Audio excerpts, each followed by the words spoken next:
mu bana mubaddemu Timothy Mugirwange yeraga President Okanga Tyagala kyambaka wa Kalungu West ng'omulama gwakubiriza abantu okuma obutonde obwensi ona wadde emiti mu ggombola mituba ne mu Kalungu akabonero k'okutongozza manifesto nasaba abalonzi okwesa omukisa guno okuma obutonde era n'olwaleero tuwaddeyo emiti 10 nga gya misizi giyambeko okutumbula ebyobutonde bw'ensi mu ggombola yaffe ey'e Kalungu.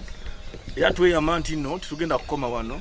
Basinganya abatuuze b'e Kalungu ne bamubuulira ebizibu bye basanga nina abasuubiza okubikolako. Bw'oba ogenda kukola ekituufu tulinze ggwe. Twagala omuntu omukozi. Twagala omuntu agenda okufa ku bavubuka emirimu. Obulungi bwansi mulabe obutonde bw'ensi bwonoonese nnyo. Yegwanika Patrick agali Kyalodi Kansala Makindye West 2 manifesto itongoleza salama kubinzaali.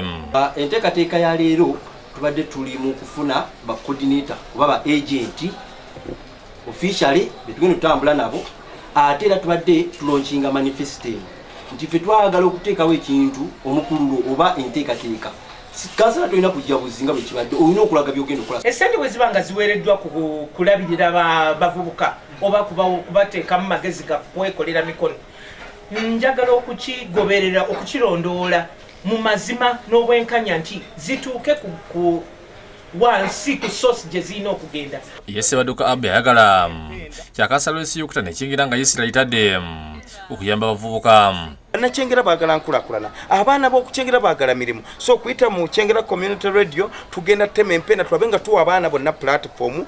Bannaye bavubuka bannange bakadde bange bataata bamaama kekadde twebereremu nzize n'ensonga mukaaga manifesto yange ze nasimbyeko ekkuli esooka yakubasakira lobbying kekadde tusake byonna ebiri ku town council tubifunemu wansi sente z'abafubuka sente za CDF sente z'emyoga.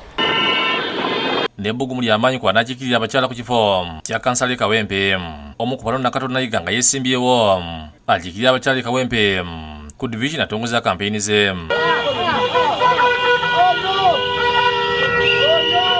Baganda bange bamaama bataata abavubuka mwenna nsaba kubwagizibwa mmwe nsaba kalulu kammwe. Atalaze ebitundu nga bwagenda awubira ku bantu.